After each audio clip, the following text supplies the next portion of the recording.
जय माता दी all and welcome to the CS professional program new syllabus. पिछले 20 दिन से यार मुझसे व्हाट्सएप पे मैसेजेस करके पूछा जा रहा है बार बार, सर न्यू सिलेबस आ रहा है सर, उसमें आप क्या पढ़ाओगे सर प्रोफेशनल प्रोग्राम में।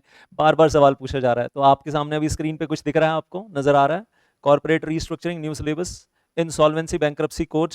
एंड वेल, जब मैं पढ़ाता हूँ तो वो सिर्फ एग्जाम्स के लिए नहीं होता, वो प्रोफेशनल करियर के लिए भी होता है। लेकिन डोंट जंप ऑन कंक्लूजन फटाफट, इतनी जल्दी कंक्लूजन पे जंप नहीं करना। कुछ सस्पेंस है, अभी अभी बात करने जा रहा हूँ। पहली चीज़, एक चीज़ मुझसे जो ऑब्वियस बात थी, जो पूछा जाना था कि सर न्यू सिलेबस आ गया तो वो जो ऑप्शनल पेपर चूज करना है वो कौन सा चूज करें। मैं अभी कॉर्पोरेट रिस्ट्रिक्शन में वापस आ रहा हूँ बहुत डिटेल में। सो ऑब्वियसली ग्रुप वन में यू चूज सीएसआर और IPR. In the group one choice is yours, easy रखना है, सीएसआर रखना है, आसान रखना है। आईपीआर में मन है आपका पेटेंट कॉपीराइट ट्रेडमार्क में काम करने का, मतलब बेसिकली कंपनी सेक्रेटरीज हैं जो कॉपीराइट में काम करते हैं, ट्रेडमार्क में काम करते हैं। पेटेंट तो नहीं बोलूंगा, लेकिन ट्रेडमार्क कॉपीराइट का काम करते हैं। तो आपका भी मन है उधर जाने का। In practice you want to work in copyright trademark, तो ये भी कर लो। प्लस फिर एक डिप्लोमा होता है यार, diploma in the intellectual property rights, that is Indian law institute ILI, Bhagwan Das road, back side of supreme court, new Delhi. तो वो डिप्लोमा कोर्स होता है 1 ईयर, वो भी कर लो तो आपके यहाँ एक और टैग ऐड हो जाएगा। तो you can, if you are planning something long run in that, and if you want to keep it like, आप अपने कोर एरियाज में ही रहना चाहते हो, नहीं सर हमें आईपीआर में नहीं जाना है, कॉर्पोरेट रीस्ट्रक्चरिंग वेयर, अब आने वाले टाइम में सोशल स्टॉक एक्सचेंज अपने आप में एक बड़ी चीज़ है, उसके बारे में आप पढ़ोगे। और सोशल स्टॉक एक्सचेंज के ऊपर ऑलरेडी 50,000 करोड़ के कुछ बॉन्ड्स लिस्ट हो गए हैं, तो छोटी चीज़ नहीं है। मतलब चल रहा है यार उधर भी, मतलब वो भी हैपनिंग है अपनी जगह। अगर 50,000 करोड़ के बॉन्ड ऑलरेडी लिस्टेड हैं, वेल तो इट्स हैपनिंग थिंग। अब कई लोगों को तो समझ में भी नहीं आ रहा होगा कि मैं बोल क्या रहा हूँ। इनफैक्ट शायद स्टूडेंट्स तो छोड़ो, कई टीचर्स को भी समझ में नहीं आ रहा होगा कि मैं बोल क्या रहा हूँ। सो इंसॉल्वेंसी बैंक्रप्सी कोड 2016 से हैपनिंग है ही है। 13 लाख करोड़ के डेट्स जिनका डिफॉल्ट हुआ है, और उसमें एड ऑन चल ही रहा है, तो इट्स अ बिग फिगर। और जिसमें रेजोल्यूशंस की बातें हो रही हैं, और इसमें कॉर्पोरेट रीस्ट्रक्चरिंग पेपर में भी एक पार्ट है जिसमें हम पढ़ते हैं। अभी मैं डिटेल करूंगा, अभी डिटेल करूंगा, बताऊंगा। और लेबर लॉज, इजी पेपर अगर आपको ऑप्शन चूज करना है, क्योंकि ये भाई अगर पता चला कि आप ओपन बुक एग्जाम है ना, ओपन बुक एग्जाम में गए और वहां पर वो इन्होंने उलझाने की कोशिश की with the help of those case studies जो ICS से मॉड्यूल में नहीं है, तो फिर हो सकता है उलझ जाए मामला। नाम होगा कि ओपन बुक एग्जाम है, लेकिन अगर आप IPR में गए, आप IBC में गए, जो कि बड़े ल्यूक्रेटिव पेपर हैं, और मैं तो रिकमेंड करूंगा यार, अगर करियर वाइज सोच रहे हो तो बिल्कुल सोच सकते हो। लेकिन अगर इंस्टीट्यूट ने इंसॉल्वेंसी बैंक्रप्सी कोड का एक लेटेस्ट प्रैक्टिकल केस जो आजकल चल रहा है इंडिया में, अभी अभी डिसाइड हुआ है सुप्रीम कोर्ट में, हाई कोर्ट में, और ICSI के अपने मॉड्यूल में नहीं है, अब वो एक्सपेक्ट कर रहे हैं कि आपने सुना तो होगा ही, आपको पता तो होगा ही। उसी के ऊपर आ गया पहला पहला क्वेश्चन, 20 मार्क्स कंपलसरी क्वेश्चन, और साथ में आगे पूरा मतलब बाल की खाल वाले क्वेश्चंस। अब या तो खाल निकल जाएगी या तो बढ़िया मस्त पेपर हो जाएगा।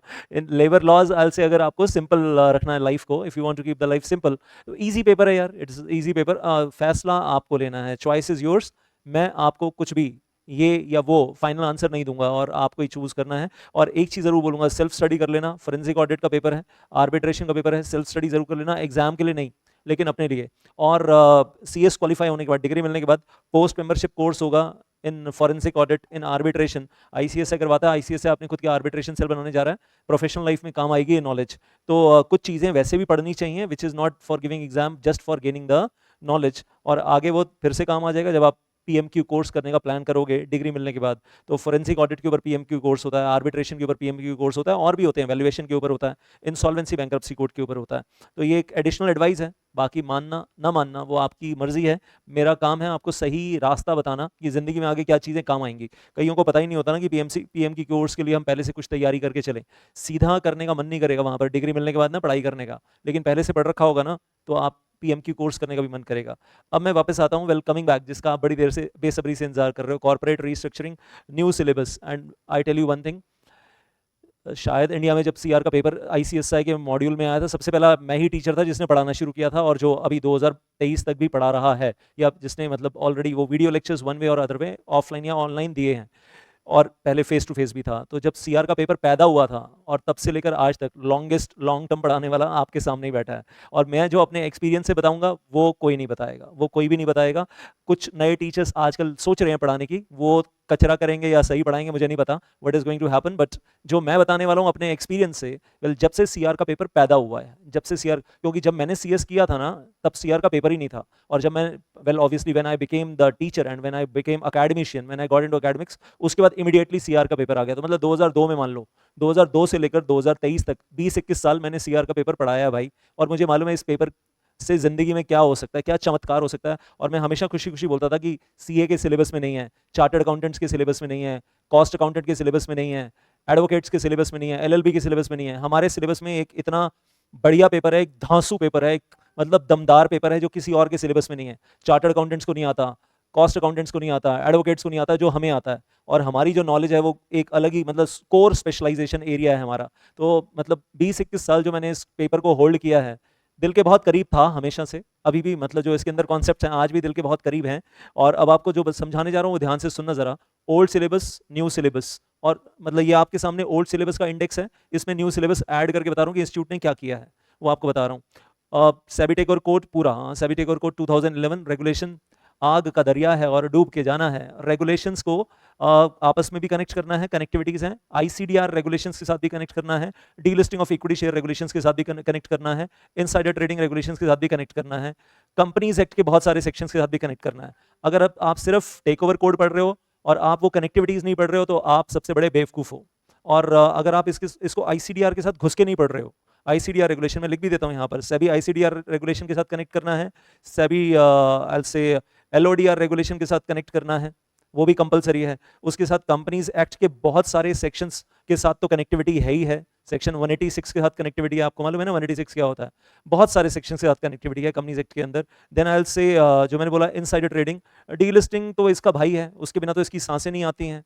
डीलिस्टिंग रेगुलेशन तो इसका भाई है जो एग्जीक्यूटिव प्रोग्राम में पढ़ते हैं। और जब मैं पढ़ाता हूँ डीलिस्टिंग रेगुलेशन 25 स्टेप्स, तो वो तो अलग ही कहानी है।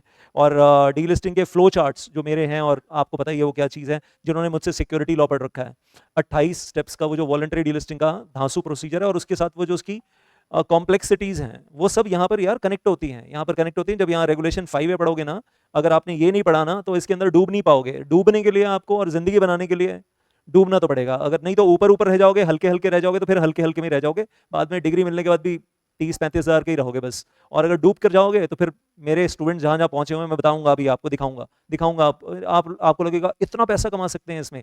कई लोगों को ना सिर्फ पैसे का लालच होता है और सिर्फ पैसे की टर्म्स में बात करते हैं। मुझे लगता है पैशन इज फर्स्ट थिंग, पहली चीज़ ना पैशन होनी चाहिए, मोहब्बत दिल से, मतलब दिल से, खून से, जिगर से, फेफड़ों से, मतलब लीवर, पैंक्रियास, किडनी से मोहब्बत पहली चीज़ होनी चाहिए, मतलब पैशन है। पैसा आ जाएगा यार ऑटोमेटिकली, पैसा बाद में। कई लोग ना सिर्फ पैसा पैसा पैसा करते हैं, तो मुझे बड़ा अजीब लगता है यार, मतलब। और टीचर्स भी आजकल पैसा पैसा पैसा करते हैं, और ज़्यादा अजीब लगता है। मुझे लगता है पैशन पैशन पैशन पैशन, आग, ये चीज़ ना पहली है, उसके बाद फिर आएगा पैसा, आएगा यार, ऑटोमेटिकली आएगा। सिर्फ पैसा पैसा करके पढ़ाएंगे ना और पैशन नहीं जागेगा ना, तो फिर बेकार है यार। मतलब passion is the first thing, पैसा आएगा वो सेकेंडरी है, वो ऑटोमेटिकली आएगा। जिंदगी में कोई भी बड़ा काम करोगे लॉन्ग टर्म में पैसा कमाओगे, लेकिन और अभी आपको दिखा रहा हूँ पैसे वाले कमाने वाले एग्जाम्पल भी दिखा रहा हूँ जो पैसा कमा रहे हैं और मोटा बढ़िया वाला कमा रहे हैं। Then take over of unlisted companies, section 395 396 of sorry 235, old companies act refer कर दिया मैंने, 235 236 ऑफ द कंपनीज एक्ट पढ़ना ही है यार। और उसके साथ फिर कनेक्टेड बहुत कुछ और भी है। Funding of mergers, take overs, ये भी कंपनी लॉ के साथ कनेक्ट हो जाता है सारा, वही मतलब you know that equity shares issue करने हैं, प्रेफरेंस शेयर इशू करने हैं, और उसके साथ वेल स्वेट इक्विटी शेयर्स की फॉर्म में बहुत माइनर कुछ हेल्पिंग ऐड हो सकता है, या ईसोप की फॉर्म में, वो सारी बातें हैं। प्लस इसमें फिर जीडीआर भी ऐड हो जाता है, एडीआर जीडीआर भी ऐड हो जाता है, पैसे उठाने के क्या तरीके हैं, एक्सटर्नल कॉमर्शियल बोरोइंग्स भी ऐड हो जाता है, तो भाई फैमा भी ऐड हो जाता है, फॉरेन एक्सचेंज मैनेजमेंट भी जुड़ जाता है साथ में, lots of things are there. तो इट्स नॉट रियली कि आप ये पेपर जो पढ़ रहे हो आइसोलेशन में है, बहुत कुछ है जो आपको इसके साथ जोड़कर पढ़ना है। ऊपर वो भी लिख दूं, इनसाइडर ट्रेडिंग भी साथ में आ जाता है इसमें, उसका भी बीच में प्रोविजन आता है भाई, कनेक्टिविटी लिंकेज इनसाइडर ट्रेडिंग की भी है इसके साथ। तो लॉट्स ऑफ थिंग्स, आईसीडीआर का सेक्शन रेगुलेशन 170 इसके साथ कनेक्ट नहीं किया तो क्या किया, मतलब सही बता रहा हूं मैं आपको। लॉट्स ऑफ थिंग्स, प्रमोटर की डेफिनेशन ही आईसीडीआर से आती है, the definition of promoter ICDR से उठाते हैं, यहाँ पर अप्लाई करते हैं। मतलब आपकी नसों नसों में ना बस जाना चाहिए ये सब कुछ। पढ़ने का तरीका बता रहा हूँ जिंदगी भर आगे के लिए, और पढ़ना भी है आगे यूज भी करना है। फिर वेल आज से प्रोफेशनल लाइफ में कॉम्प्रोमाइज अरेंजमेंट थोड़ा सा आपने एग्जीक्यूटिव प्रोग्राम में हल्का सा पढ़ा था, यहाँ पर जब मैं पढ़ाता हूँ 50 घंटे, मतलब, और सिर्फ सेक्शन नहीं पढ़ते हैं ना, हर सेक्शन के साथ उसके साथ जो जुड़े हुए कॉम्प्रोमाइज अरेंजमेंट के जो रूल्स हैं, कॉम्प्रोमाइज अरेंजमेंट अमलगमेशन के जो रूल्स हैं, एक एक सेक्शन के साथ उसका रूल और एनसीएलटी रूल्स जोड़कर पढ़ना है, सब कनेक्टिविटीज। और कहानी यहाँ नहीं खत्म होगी सिर्फ कि इनको ही जोड़कर पढ़ लिया, फिर इनको कंपनीज एक्ट के बाहर लिंक कहाँ कर रहे हो, सेबी एलओडीआर के साथ लिंक करके पढ़ना है। फिर इनकम टैक्स एक्ट के प्रोविजन पढ़ने हैं, मर्जर डी मर्जर अमलगमेशन के इनकम टैक्स के प्रोविजन पढ़ने हैं। ओल्ड सिलेबस में भी थे, न्यू सिलेबस में भी हैं, लेकिन इसमें थोड़ा सा अभी एड ऑन्स आ गए हैं पहले से थोड़ा सा हल्का सा ज़्यादा कर दिया है। अकाउंटिंग प्रोविजन ओल्ड सिलेबस में भी थे, न्यू सिलेबस में भी हैं, इसमें भी थोड़ा सा एड ऑन डाल दिया है। कंपटीशन एक्ट ओल्ड सिलेबस में भी था, न्यू सिलेबस में भी था। मैं तो ओल्ड वाले को भी पूरा ही कंपटीशन एक्ट देता था कि यार पूरा ही पढ़ लो। इसमें उन्होंने न्यू एड ऑन डाला, लेकिन मेरे को फर्क नहीं पड़ता, मतलब मैं तो पहले ही पूरा कंपटीशन एक्ट जो एग्जीक्यूटिव प्रोग्राम में पढ़ते हैं ना, वो पूरा का पूरा यहाँ पर कोरिलेट करके ही पढ़ाता था। तो इट वाज ऑलवेज लाइक कि पूरा ही रखो तुम और पूरा ही पढ़ लो यार। बैंकिंग कंपनीज, गवर्नमेंट कंपनीज पहले भी था, अभी भी है। पोस्ट मर्जर पहले भी था, अभी भी है। कंपटीशन एक्ट तो मैंने फुल दे ही रखा है बच्चों को अपनी बुक्स के अंदर भी और वीडियो लेक्चर्स के अंदर भी कि भाई पूरा ही पढ़ लो। तो सिर्फ अमलगमेशन के कंपनी लॉ के प्रोविजंस नहीं पढ़ने, साथ में अमलगमेशन का LODR, income tax part, well accounting part वो भी पढ़ना है, लेकिन थोड़ा थोड़ा न्यू सिलेबस में एड ऑन्स भी आए हैं। अब न्यू सिलेबस में सुन लो जरा, यहाँ पर एड ऑन्स ज़्यादा क्या आए हैं। वेल ड्राफ्टिंग को लेकर एक पूरा चैप्टर दे दिया उन्होंने, draft the board resolution, draft the special resolution, draft the well I say they have given draft this I say the scheme of amalgamation and all that, जो कि मुझे लगता है बड़ा बोरिंग सा होता है पढ़ने में ना, चीज़ें बड़ी बोरिंग बोरिंग सी लगती हैं और स्लीपी स्लीपी सा लगेगा। एनसीएलटी रूल्स का एक चैप्टर ओल्ड सिलेबस में भी था, न्यू में भी है, दैट इज देयर। बट मैं हमेशा स्टूडेंट्स को बोलता था यार खुद से पढ़ लो, मेरे को ना वो पढ़ाने में नींद आती है, मतलब स्लीपी वाला चैप्टर है। तो ऐसे कुछ मतलब छोटे मोटे चैप्टर्स ऐड ऑन हुए हैं जो मुझे लगता है कि they are very easy and you feel sleepy when you read that. बस साथ में हरी मिर्च रखकर बैठो 2 किलो और खाते रहो और साथ में पानी पीते रहो, राम राम करते रहो और जागते रहो और पढ़ते रहो। तो कुछ एक चैप्टर्स बीच में ऐड ऑन आए हैं, बाकी सुपर स्पेशलाइजेशन तो आपको इसमें चाहिए चाहिए। और मैं फिर से बोल रहा हूँ, हमारा हमेशा से एक प्राउड आस्पेक्ट किया था कि हम लोग पढ़ रहे हैं सीएस कोर्स की सुपर स्पेशलाइजेशन है। चार्टर्ड अकाउंटेंट्स को नहीं आता, कॉस्ट अकाउंटेंट्स को नहीं आता और एडवोकेट्स को नहीं आता, जो उनके सिलेबस में नहीं है। तो मतलब हमारी जो स्पेशलाइज है, अगर उनको आता भी है तो हमारे जैसा नहीं आता, क्योंकि उनके कोर्स करिकुलम में नहीं है ना, सीए के कोर्स करिकुलम में है ही नहीं ये सब कुछ। और अगर सीए के कोर्स करिकुलम में ये सब कुछ नहीं है, सीए के कोर्स करिकुलम में टेक ओवर कोड है ही नहीं, मतलब जैसा हमारा है वैसा है ही नहीं। और सीए में भी नहीं है, सीए में भी नहीं है, एडवोकेट्स के सिलेबस में भी नहीं है। मतलब जितना डिटेल में हमारे सिलेबस में है उतना डिटेल में नहीं है। अगर होगा भी ना, थोड़ा टच किया होगा, थोड़ा थोड़ा टच किया होगा वहाँ पर, बाकी तो हम लोग तो शुरू से एक्सपर्ट थे। फिर पार्ट 3 ऑफ द पेपर और पार्ट 4 सबसे ज़्यादा इंपॉर्टेंट है जो अभी बताऊंगा। पार्ट 3 वैल्यूएशन करना है, लेकिन वैल्यूएशन ऑफ शेयर्स कैसे, as per buyback regulations, as per SEBI ईसोप regulations, as per SEBI takeover code, as per SEBI SCDR regulation. Basically regulation ही पूछ लेते हैं आपसे, रेगुलेशन नंबर बता दो और उसके अंदर जो लिखा हुआ है टेक्स्ट वो बता दो। आपको कैलकुलेशन नहीं करवा रहे हैं कुछ भी, सिर्फ क्या कर रहे हैं, रेगुलेशन नंबर बता दो और उसके अंदर जो टेक्स्ट फॉर्म में लिखा है, टेक्स्ट फॉर्म में ही आपको आंसर लिखना है, आपको कैलकुलेशन कुछ नहीं करवा रहे हैं। और कुछ जनरल डिस्कशन भी है। प्लस एक चीज़ और क्या करवाते हैं, कुछ हैं मतलब पास्ट न्यूमेरिकल क्वेश्चंस, जो मैं कहूँगा कि हम भी करवाते ही थे अपने बैच में, हम हमेशा से ही करवाते थे। 25-30 कुछ न्यूमेरिकल क्वेश्चंस हैं जो आईसीएसए के मॉड्यूल में नहीं है, लेकिन पास्ट एग्जाम में कभी आए हुए हैं। अब आपके भी न्यू मॉड्यूल में नहीं है, हो सकता है एग्जाम में आ जाएं। मतलब इसको लेकर थोड़ा सा सावधान की मॉड्यूल में तो नहीं है, लेकिन हो सकता है एग्जाम में पूछ लें। तो मॉड्यूल खोलोगे तो आपको न्यूमेरिकल क्वेश्चन दिखेगा नहीं कोई, लेकिन पास्ट एग्जाम में आ चुका है। तो क्वेश्चन भी और आंसर भी हम तो दोनों ही प्रोवाइड कर देते हैं बुक के अंदर भी और फिर साथ में वेल ओल्ड सिलेबस वालों के लिए बोल रहा हूँ। तो we have been always providing like that. और फिर बायबैक ऑफ सिक्योरिटीज, साथ में सेबी रेगुलेशंस। सर ये तो एग्जीक्यूटिव प्रोग्राम में भी था, लेकिन अमेंडमेंट हो गई है, बायबैक रेगुलेशंस के अंदर अमेंडमेंट हो गई है जो सिक्योरिटी लॉ में था। इंसॉल्वेंसी बैंक्रप्सी कोड, और उसके बाद मैं कहूँगा SARFAESI, recovery of debt, winding up और क्रॉस बॉर्डर। इन पांचों को तो मान लो कि ये भाई भाई हैं और बड़ा भाई, छोटा भाई, उससे छोटा भाई, something like that. Now the point is कि जब हम ये सब कुछ पढ़ रहे होते हैं, and when I teach all this, that is like 50 hours plus. तो मेरे दिमाग में सिर्फ एग्जाम नहीं होते, मेरे दिमाग में होता है कि लॉन्ग टर्म प्रोफेशनल करियर में काम आना चाहिए। कल को आप इंसॉल्वेंसी प्रोफेशनल बनोगे, मेरे को याद रखोगे। इंटरिम रेजोल्यूशन प्रोफेशनल बनोगे, मेरे को याद रखोगे कि सर ने पढ़ाया था और ये सब काम आ रहा है। फ्लो चार्ट्स अभी दिखाऊंगा आपको, flow charts, and you will enjoy that. और जो मैं बता रहा हूँ, जो नॉलेज मैं यहाँ देता हूँ, अभी आपको दिखाऊंगा कि वो कहाँ कहाँ काम आती है। और बायबैक तो वो सिक्योरिटी लॉ ही है ना यार, कंपनी लॉ भी है, company law plus security law, दोनों चीज़ें हैं। अब एक चीज़, जब मैं कहता हूँ बेयर एक्ट तो पीछा यहाँ पर भी नहीं छूटेगा बेयर एक्ट से। अमलगमेशन भी बेयर एक्ट है, अमलगमेशन के सेक्शंस भी साथ में और रूल्स भी, वो भी बेयर एक्ट से हैं और मिनिस्ट्री की वेबसाइट से हैं। सेबी टेक और कोड सेबी की वेबसाइट से है, तो बेयर एक्ट ही है यार वो, मतलब एक तरीके से। और इंसॉल्वेंसी बैंक्रप्सी कोड भी जब पढ़ते हैं तो ये सारी रेगुलेशंस खोल के पढ़ लो। इंसॉल्वेंसी बैंक्रप्सी कोड का बेयर एक्ट पीडीएफ फाइल सबकी डाउनलोड कर लो यार। कहाँ जाना है, आईबीबीआई की वेबसाइट पे जाना है। अगर आपको एक्सपर्टीज चाहिए, बाकी तो शॉर्टकट नोट्स तो चलते रहेंगे, शॉर्टकट नोट्स तो बहुत सारे टीचर्स देते रहेंगे बना बना कर, मेरे नोट्स पढ़ लो, मेरे नोट्स पढ़ लो। लेकिन उन नोट्स में गलतियाँ कैसे चेक करोगे, वो चेक करने का तरीका ये है। और मैं 24 साल के एक्सपीरियंस से बोल रहा हूँ, मतलब ऐसे छोटा मोटा नहीं बोल रहा हूँ, या कह लो 2002 से लेकर 2021 के एक्सपीरियंस से बोल रहा हूँ। 21 साल के एक्सपीरियंस से इसका सीआर का, वैसे तो मेरा एक्सपीरियंस 24 साल हो गया पढ़ाने का, लेकिन अगर यहाँ से कंपेयर करोगे तो पक्का बता रहा हूँ गलतियाँ मिलेंगी टीचर्स के नोट्स में। और फिर वो टीचर से पूछना, आप जरूरी नहीं मुझसे पढ़ो, आप जिससे भी पढ़ो, आप टीचर से पूछना, सर आप गलत पढ़ा रहे हो, सर एक्ट में ये लिखा है, CIRP रेगुलेशन में ये लिखा है, well application to the double A वाले रूल्स में ये लिखा है, जो एडजुडिकेशन अथॉरिटी के रूल्स हैं, PPIRP के रूल्स में ये लिखा है, डाउनलोड कर लेना। नहीं तो वेबसाइट तो हैंडी है ही, वेबसाइट से जब चाहो आप देख सकते हो बीच में जाकर, और अगर आप सही पढ़ना चाहते हो, नहीं तो जो पढ़ा देगा वो वही सही है, उसमें क्या है। और मैं अगर एक लेवल आगे जाकर बता रहा हूँ इतना कुछ, ये 11 PDF फाइल्स सामने दिख रही है ना, ये 11 PDF फाइल्स आपको डाउनलोड करनी है, IBC का एक फोल्डर बनाना है। अगर आपको ग्रुप 3 में भी IBC लेना है 100 नंबर का, और मैं तो यहाँ पर बोलता हूँ कि जो मैं यहाँ पढ़ा रहा हूँ वो बेस तो बन जाता है यार 100 नंबर का। अगर मैं 50 नंबर के लिए यहाँ पढ़ा रहा हूँ, सॉर्ट ऑफ ये सब कुछ 50 नंबर के लिए यहाँ पढ़ाता हूँ, तो वो उधर 100 नंबर का बेस बन जाता है।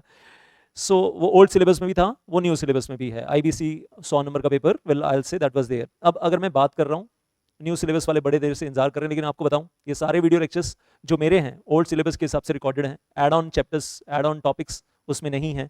और न्यू सिलेबस वाले बहुत बार बार पुश कर रहे हैं, सर आपसे ही पढ़ना है। एग्जीक्यूटिव प्रोग्राम स्पेशली जो मुझसे पढ़े थे कह रहे हैं सर वो जो हाई लेवल आ जाता है ना, मेरे पास तो वो व्हाट्सएप मैसेज आते हैं, सर आपसे जब पढ़ लेते हैं ना फिर किसी और से पढ़ने का मन नहीं करता, सर आप ही बताओ कि आप क्या पढ़ा रहे हो। मेरे लिए ये पेपर बहुत करीब था हमेशा से, मैं बता रहा हूँ मैंने 21 साल 21 ईयर्स ये पेपर पढ़ाया। पूरे इंडिया में किसी ने भी ये पेपर 21 साल नहीं पढ़ाया होगा, मैंने पढ़ाया है, लेकिन ओल्ड सिलेबस में ही पढ़ाया है। और मैं कहूँगा उसी के video lectures are very much available for new syllabus also. बाकी एड ऑन्स फिर आपको खुद से करने पड़ेंगे manage. Price we have kept deliberately very low, जानबूझ के बहुत नीचे रखा है, ऐसे कह लो कि वेलकम प्राइस है आप लोगों के लिए।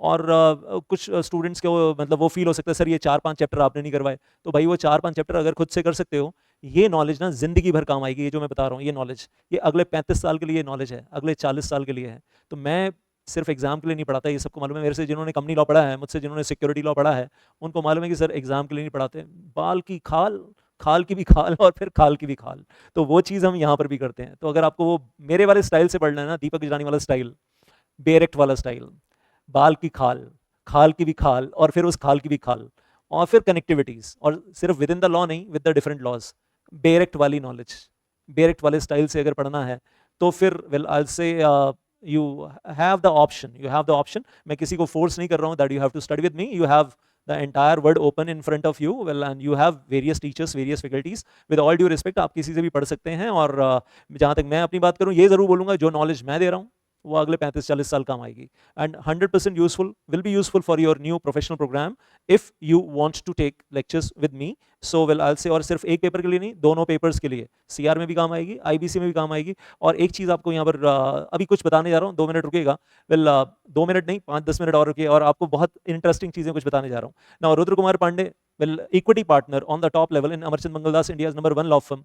क्या काम कर रहे हैं वहाँ पर? मर्जर एंड एक्विजिशन का बहुत काम कर रहे हैं। जापान जाना होता है, हर 2 महीने में एक बार जापान जाना होता है, वहाँ से फंडिंग भी लानी होती है, और वेल एक्विजिशंस और मर्जर्स में बहुत काम है भाई, वो टॉप लेवल पे जाके। Ruchika Sharma, well associate partner in well corporate professionals, Delhi की नंबर 1 प्रैक्टिसिंग CS हम बोलते हैं। क्या काम कर रहे हैं जी? मर्जर अमलगमेशन का काम कर रहे हैं, बहुत साल हो गए।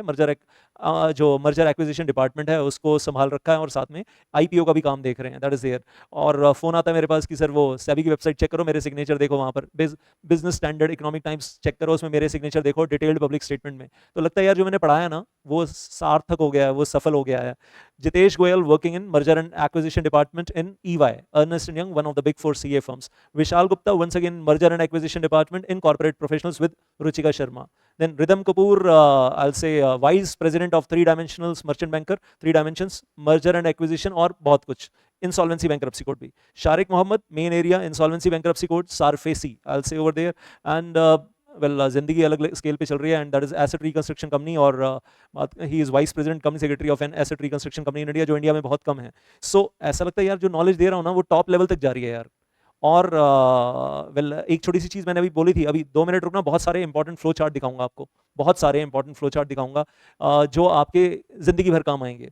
प्रोफेशनल प्रोग्राम न्यू सिलेबस में पेपर नंबर 7, अगर आप इंसॉल्वेंसी ना लेकर, आपकी मर्जी है, IBC लोगे तो भी ऑब्वियसली जो मैं नॉलेज दे रहा हूँ वो IBC में काम आएगी। और अगर लेबर लॉज लेकर, इजी पेपर लेकर आप सोच रहे हो कि यार 60 नंबर ले लो एंड स्कोर फटाफट 60 ले लो 100 में से, इसमें तो ज़्यादा कॉम्प्लिकेटेड कुछ है नहीं, इजी पेपर है। तो 80% of this paper I am already providing, and we are keeping the fees very low. Professional program new syllabus वालों के लिए 1999 only, but I am covering only 80% of the paper. 20% once again I am leaving through, वो आपको खुद से करना होगा। और जब आप मेरी बुक देखोगे तो आपको समझ में आ जाएगा। Well I will be providing a hard copy book with in this price itself, and वो आपको दिख जाएगा कि सर ने क्या पढ़ाया, और 20% एक्स्ट्रा क्या है जो सर ने नहीं पढ़ाया है, तो वो आप खुद से मैनेज करना चाहो तो कर सकते हो। पेपर ग्रिप में आ जाएगा। वीडियो लेक्चर्स भी होंगे आपके पास और वीडियो लेक्चर्स के साथ हार्ड बुक भी अवेलेबल होगी, दैट विल बी देयर।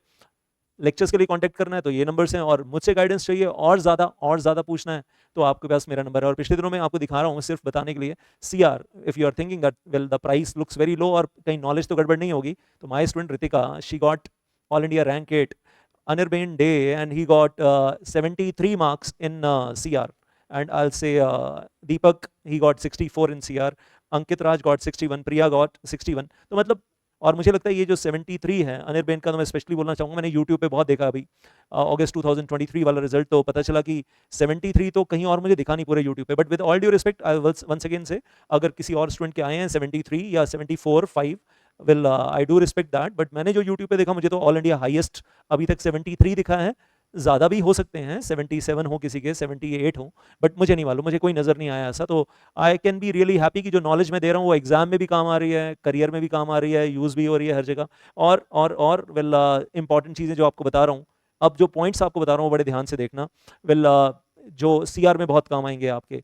देखो फ्लो चार्ट्स, मेरी आदत है फ्लो चार्ट्स के थ्रू बाल की खाल निकालना, और सिर्फ जो लिखता हूँ वो नहीं, उसमें जो ऐड करता हूँ, मतलब फ्लो चार्ट बना है, फिर उसके अंदर जो ऐड ऑन होते हैं तो हम लेवल बढ़ाते जाते हैं।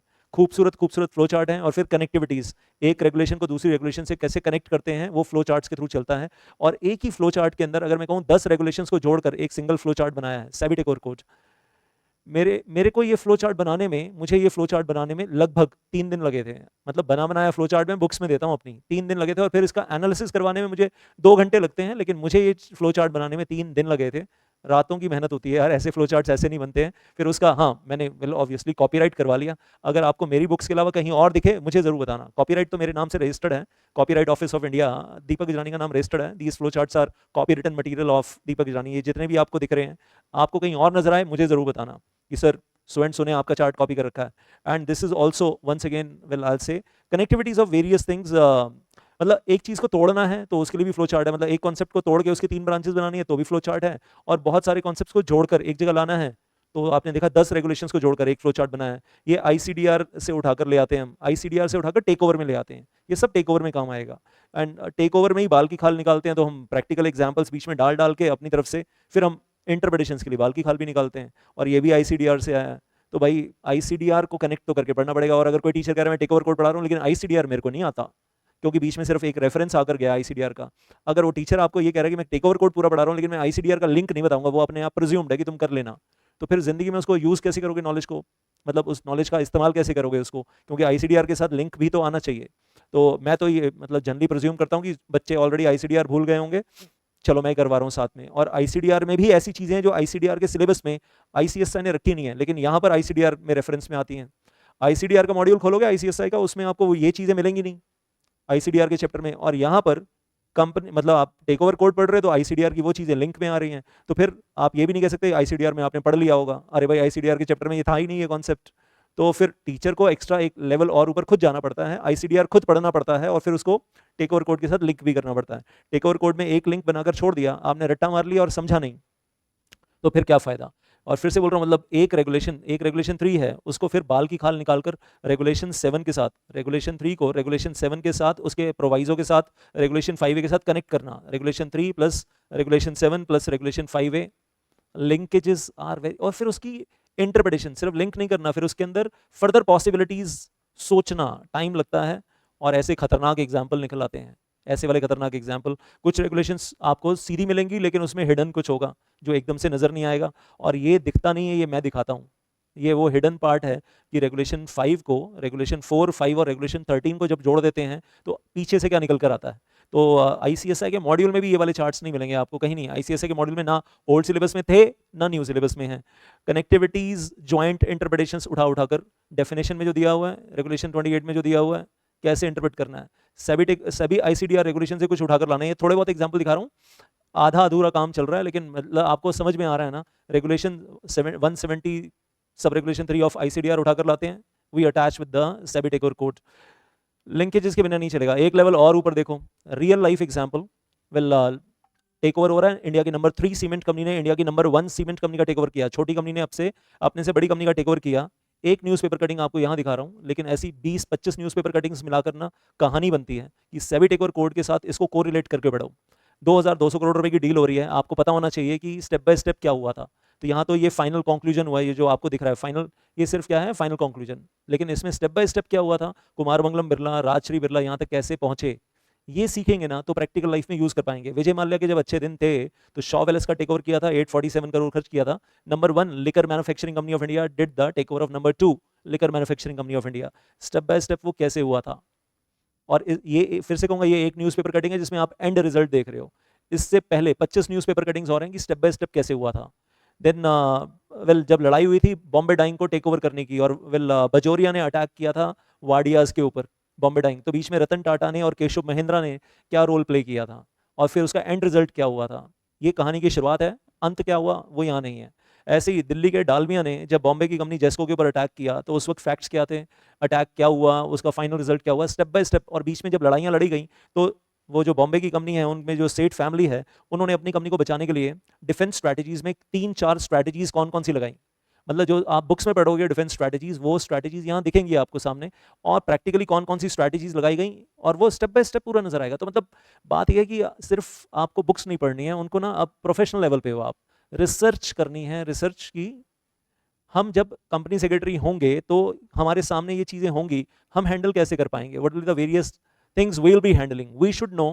प्रैक्टिकल केस स्टडीज की होंगी इस तरीके से, और सिर्फ ये नहीं कि 4 लाइन का केस और 4 लाइन का आंसर, ना ना, 3 पेज में step by step case study मैंने खुद बना अगर अपनी बुक्स में लिखी हुई है, डेट वाइज किस तारीख पे क्या हुआ था, और फिर उसको पढ़ो, और फिर उसको न्यूज़पेपर से कोरिलेट करवाता हूँ। कुछ चीज़ें जो बुक्स में नहीं है न्यूज़पेपर में कोरिलेट करते हैं, तो समझ में आता है कि यार कहाँ जा रही है कहानी। एंड देन ये हो गया टेक ओवर के बारे में। अब अमलगमेशन की एक झलक देख लो आप। अमलगमेशन में आपने एग्जीक्यूटिव प्रोग्राम में थोड़ा बहुत पढ़ा होगा, वो सेक्शन ऑब्वियसली 230 का चार्ट है, फ्लो चार्ट है, that is section 230। Bombay high court बीच में कंफ्यूज कहाँ हो गया था, सिंगल जज क्या गलत जजमेंट दे रहा था, डिवीजन बेंच ने क्या किया। तो सिर्फ पढ़ना नहीं है, कुछ चीज़ें ऐसी हैं जो मॉड्यूल में भी नहीं है, मॉड्यूल के बाहर जाकर पढ़नी होती हैं, मॉड्यूल से भी बाहर जाते हैं पढ़ने के लिए, कि प्रैक्टिकल लाइफ में क्या कहाँ जजेस भी कंफ्यूज हो जाते हैं जब लॉ को डील कर रहे होते हैं।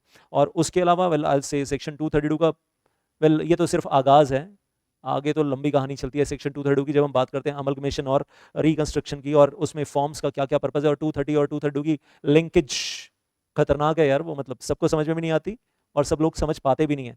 तो इस तरीके से ऐसे ही सेक्शन 235 और 236। अब ये बताओ, ये टेक ओवर पढ़ोगे, ये कंपनी लॉ है, ये कंपनी लॉ है, और इसको पहले ये भी पढ़ोगे, सेबी टेक ओवर कोड भी पढ़ोगे, दोनों को डिस्टिंग्विश भी करोगे। और ये इनसॉल्व वेल कहना चाहिए कि अनलिस्टेड कंपनीज का टेक ओवर हो रहा है, तो उसका तरीका क्या है, उसका प्रोसीजर क्या है। अब एक चीज़ आपके साथ स्पेशली शेयर करना चाहूँगा इंसॉल्वेंसी बैंकरप्सी कोड को लेकर। पोस्ट ग्रेजुएट इंसॉल्वेंसी प्रोफेशनल एक पूरा कोर्स है, PGIP, and that is post graduate insolvency professional का एक पूरा का पूरा एक सेपरेट प्रोग्राम है। और ये कौन चला रहा है, ये अलग से course Indian Institute of Corporate affairs. आपको मैं एडमिशन लेने के लिए नहीं कहूँगा अभी, क्योंकि CS क्वालिफाइड CS एडमिशन लेते हैं, qualified CS, qualified CA, qualified CA में एडमिशन लेते हैं। कोर्स की फीस भी आप सुनोगे तो काफ़ी ज़्यादा है, that is 12 lakh, I think 12,25,000 something. It's 1 year course, and all से उसके बाद आपको जब ट्रेनिंग में जाना होता है 1 ईयर ट्रेनिंग में, तो स्टाइपेंड इज लाइक 80,000 पर मंथ और 1 लाख रुपीज़ पर मंथ, तो स्टाइपेंड ही होता है वहाँ पर। यार 1 year you study, you stay in the premises over there in the campus of Ministry of Corporate Affairs, IICA, Indian Institute of Corporate Affairs. वहाँ पर मुझे इनवाइट किया गया था कि वहाँ पर मुझे जाकर 5 दिन रहना था उस कैंपस में एज टीचर, और मुझे qualified company secretary, chartered accountants और कॉस्ट अकाउंटेंट्स को इंसॉल्वेंसी बैंकरप्सी कोड के सेक्शंस और रूल्स पढ़ाने थे। और उसमें से बहुत सारे लोग ऐसे थे जो चेन्नई से थे, जिनको हिंदी नहीं आती है भाई। तो 5 दिन मुझे बोला गया था आप एक वर्ड भी हिंदी का नहीं बोलोगे। मैंने कहा सर कोई दिक्कत ही नहीं है, well we are habitual of speaking in English language. तो 5 दिन वहाँ पर रहकर मुझे रहना भी था, ब्रेकफास्ट लंच डिनर वहीं था, और डेली वहाँ पर 8 से 10 घंटे मुझे उनको पढ़ाना था। तो मेरे स्टूडेंट कौन थे, सारे के सारे क्वालिफाइड कंपनी सेक्रेटरी से, डिग्री है जिनके पास, ट्रेनी नहीं, डिग्री होल्डर। और हर कोई कितनी कितनी फीस देकर बैठा हुआ है, 12,25,000 रुपीज़ समथिंग अप्रॉक्सीमेटली फीस देकर बैठा हुआ है। और मेरे अलावा पढ़ाने के लिए और कौन टीचर्स आए, मतलब मेरा 5 दिन का था, उसके बाद और कौन से टीचर्स थे जब 5 दिन मेरे खत्म हो गए। देन देयर वर NCLT जजेस, supreme court advocate, supreme court, वो सब लोग भी आ रहे हैं वहाँ पर पढ़ाने के लिए। तो हायर लेवल, वो ना समझ में आता है कि वो लोग बेरेक्ट ही पढ़ना चाहते हैं, उनको ना बेरेक्ट ही चाहिए उन बच्चों को। वहाँ पर बच्चे क्या है, मतलब क्वालिफाइड है, वो कहते हैं सर खोलो सीधा PDF फाइल, IBBI की वेबसाइट दिखाओ सामने स्क्रीन के ऊपर, हमें बुक्स नहीं पढ़नी है, हमें नोट्स पढ़ने ही नहीं है। No notes, no books, open the bare act, open the rules, open the regulations और लिंकेजेस और इंटरप्रिटेशंस, बाल की खाल, खाल की भी खाल।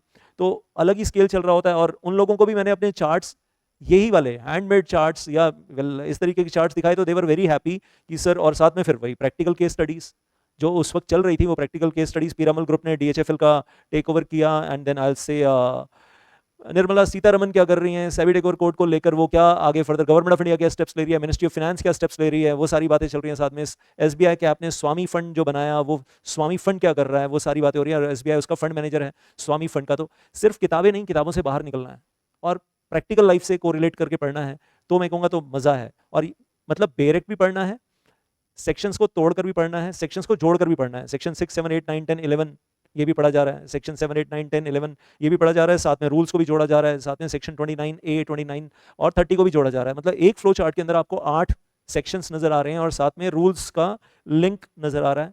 ये बड़ा इंपॉर्टेंट है अगर आपको ट्रेनिंग में, और आपको ट्रेनिंग में अगर ये सारे काम करने हैं, अगर आपको ट्रेनिंग में और फिर उसके बाद जॉब में जाकर प्रोफेशनल लाइफ में आगे, और एरिया यार ये जिंदगी बनाने के लिए बहुत बढ़िया एरिया है।